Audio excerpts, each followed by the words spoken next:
What's good? My name is Mike Osterman. I'm a professional freestyle skateboarder, and it's early. Today we're at El Dorado Freestyle Skate Park, my favorite place in the world. And if you're not familiar with freestyle skateboarding, it usually looks a little bit like this.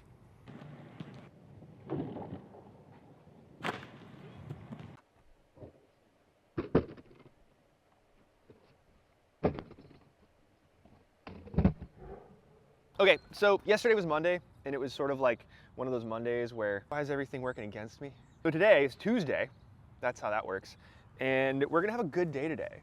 We're going to have just like calm jazz day. I'm gonna start off by switching over decks. I have to set up a fresh deck for a contest that I'm going to in about 2 weeks, maybe a little bit less. I have to kind of re-break in some shoes. I'm gonna work on my contest routine. I'm gonna talk about what makes a freestyle skateboarder and like what I think like sort of differentiates like high level freestylers from sort of like people who just sort of skate street and then occasionally like do a freestyle trick. Because I think there's like one unifying thing, one common thread that really easily, I think, makes the casual skateboarder look like a good freestyler. This is all very subjective, by the way. So if you disagree, you're not wrong. All right, let's go. So you're probably wondering why I'm setting up a fresh board when I have a fresh board here. We have samples that we're getting from different wood shops. This actually is an experimental board, kind of, that I'm setting up. So gonna be skating an experimental board in the new competition. It's kind of similar to the Huntington spoon nose. It's actually like almost the same shape, just a little bit different. It's really hard to talk and set this board up right now. So what I'm gonna do is fast forward through all of this until my board is all fully set up, and then let's go skate. All right, let's play a little game called Mike Has to Warm Up while skating a brand new board with shoes that he hasn't skated in months. You know the drill, footwork to start. But why does Mike always start with footwork? Because it's the least scary thing he can do on a skateboard. It's actually working out way better than I thought it would.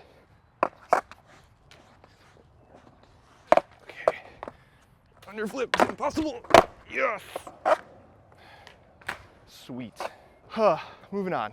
All right, so I mentioned a couple of videos ago that I'm working on a competition routine for a contest that's happening just outside of Vancouver. Oh gosh. Woo! Well, I haven't really been working on it very much, mostly because we've been too busy at Waltz. It's sort of the beauty of being a business owner and a competitive skateboarder. Woo!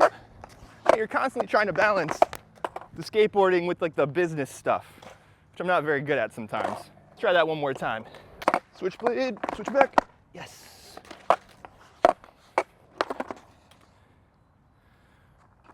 Boop, boop, boop. So first order of business is to work on my routine, which means drilling my contest tricks until they're absolutely dialed. So when I'm practicing 4 routines, I'll usually drill 5s. That's what we're gonna work on today. 5 in a row of each trick or sequence. I think today I'm gonna do sequences. But I also wanna talk about that through line freestylers all seem to have. That thing that makes even basic level freestyle skater a little bit different from the average street skater coming in and like doing a couple of freestyle tricks in a contest. I believe, everything in between the tricks that we do makes us a little bit different from the average non-freestyler.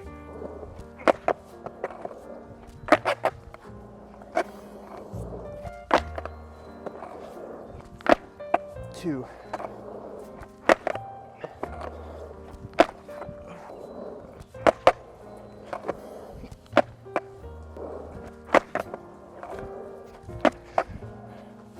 Okay, the in-betweens. What do I mean when I say that we focus on the in-betweens, huh?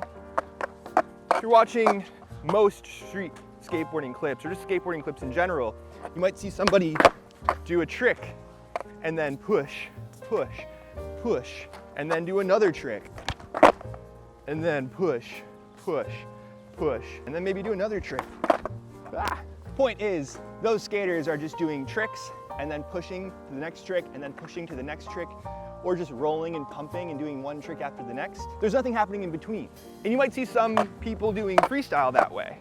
Maybe they just step onto the board, go to rail stand, flip out, and then go to tail stop and do a finger flip, adjust their feet, do a kick flip, adjust their feet, go to tail stop again, go to Casper, stop again.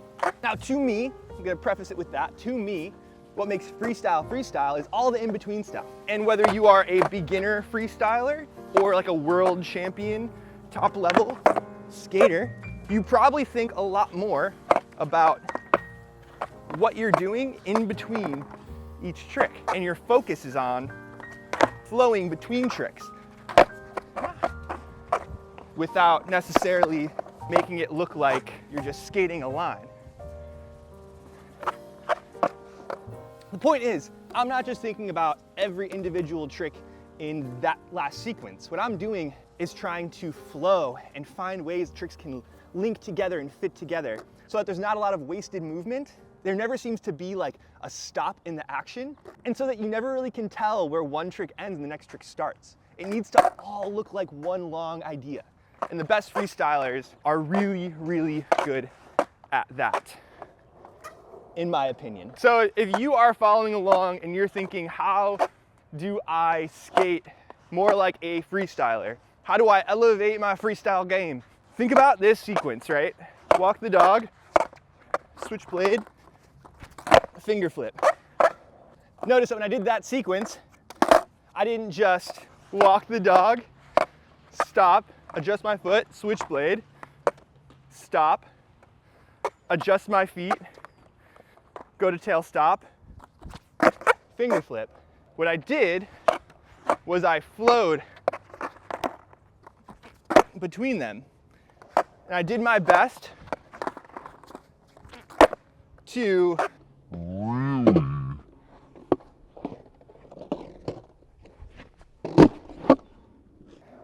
find a rhythm, transition between tricks in like a seamless way without a bunch of wasted motion or long pauses. And throughout the sequence, I was actively thinking about the next trick in the sequence. I think any skater who's been learning with us lately can start working on flowing, and it'll really just elevate your game. Try that right now. Meanwhile, I'm gonna work on my routine. Woo, contest prep. 1, 2, 3, 4, 5. So now we're gonna do my least favorite trick in the world. So I'm gonna roll backwards, I'm gonna flip it, and I'm gonna spacewalk. Kind of like that, but like 5 times in a row. So with this trick, I'm swinging fakie and then trying to smoothly transition to that kickflip to fakie spacewalk. Swing to fakie. Oh.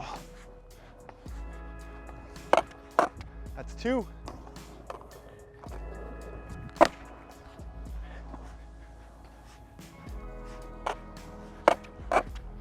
Three.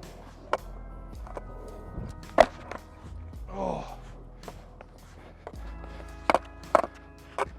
4.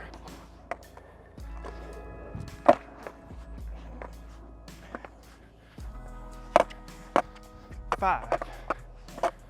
Okay, so let's say you mastered that last 3 trick sequence, right? Your walk the dog to switchblade to finger flip. You can kind of keep expanding on that in a couple different ways. One way is maybe that little switchblade kickback thingy to double finger flip. Maybe you could even do walk the dog, shove it to spacewalk, tail stop underflip to tail, double finger flip out. Maybe you can make it look better than that because that was a little sloppy. And it's all about keeping it smooth, making it look good, making it look fluid, continuous. That's the trick to the trick. That is not the sequence that I am working on for this contest run though. After I do that fakie spacewalk, I'm going to tail stop, underflip to nose, and possible out. I'm not just thinking about flowing between tricks, I'm actually thinking about ending that tail stop underflip in the exact position I need to be to do the nose hook impossible.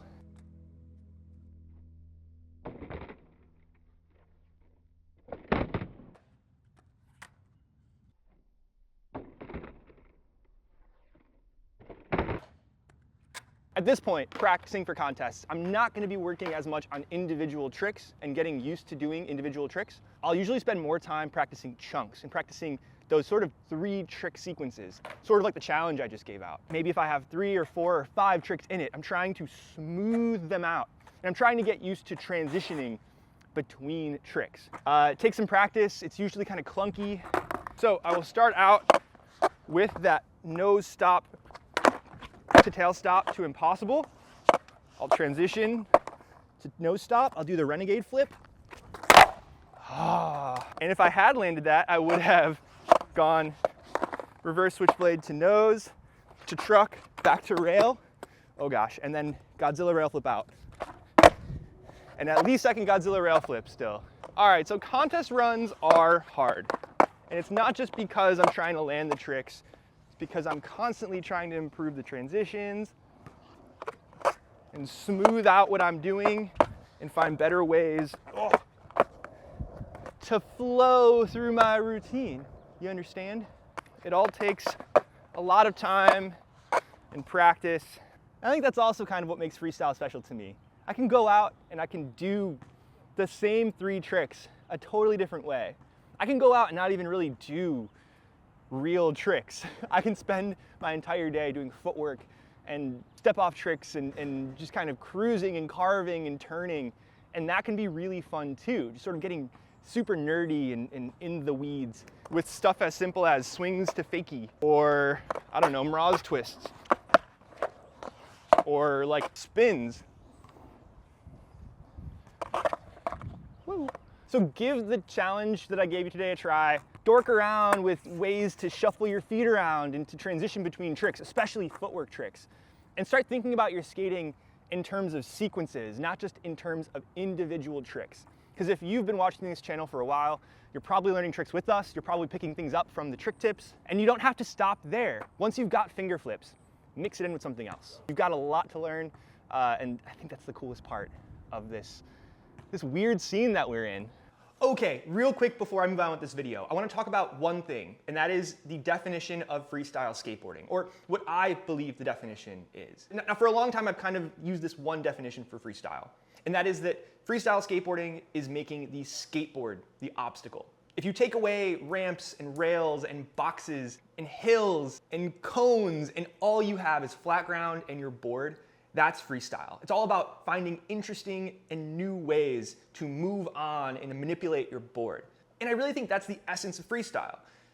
And I'm gonna reference somebody who I very rarely reference on this channel. That's Tony Gale. And now recently on a Facebook thing, he said that if you ollie over a cone in a slalom race, it's not slalom, it's something else. And I think that's a great analogy for like the essence of freestyle skateboarding. I see a lot of people doing tricks that I often do on ramps and curbs and ledges. And while that's super cool, it's super impressive, it's hard to call it freestyle skateboarding because again, what we do and what I get super stoked seeing among freestyle skateboarders is when people find really unique and exciting ways to make the board the obstacle, to find new ways to just skate a board on flat ground. Anyway, that's my Discord going off. I gotta get back to talking to people on the Discord. Join that. Here's the rest of the video.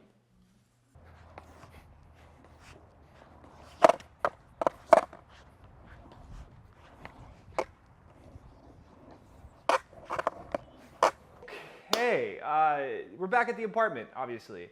Now, I didn't feel like it was necessary to take you through the entire contest prep series because we did that video already. You can watch a full video where I talk about how I plan my routines, how I practice my routines, and what I am exactly practicing for. I'll have a card here. right? Thanks for watching. Thank you for being here. Freestyle is an interesting beast. I want to get more into videos talking about kind of what this is and why I like it. 'Cause we're usually just teaching you what tricks to learn, but there's so much more to it. I'm grateful for all the people who are trying these tricks. It's been really incredible to see people going out and learning stuff. And I think a lot of people are beginning to grasp sort of the coolness of the in-betweens and how much you can really do, even if you only know how to do 3 tricks. So keep at it. If you're out there learning tricks with us, keep learning, keep trying stuff, keep watching these videos, and hopefully we can get you stoked to go out and try something new. And if you're new here, be sure to like and subscribe. Also check out Waltz Skateboarding. We have a brand new board and brand new wheels coming out very soon. They may actually already be out if I am late getting this video edited. We at Waltz are constantly trying to create better stuff, make better wheels, better decks, better trucks, better bearings, better skid plates, make better things to make it easier and more fun for you to learn all the tricks that we were doing today. So keep dancing, keep taking care of each other, keep being good to each other, and I will see you later this week for more freestyle goodness. Bye, y'all.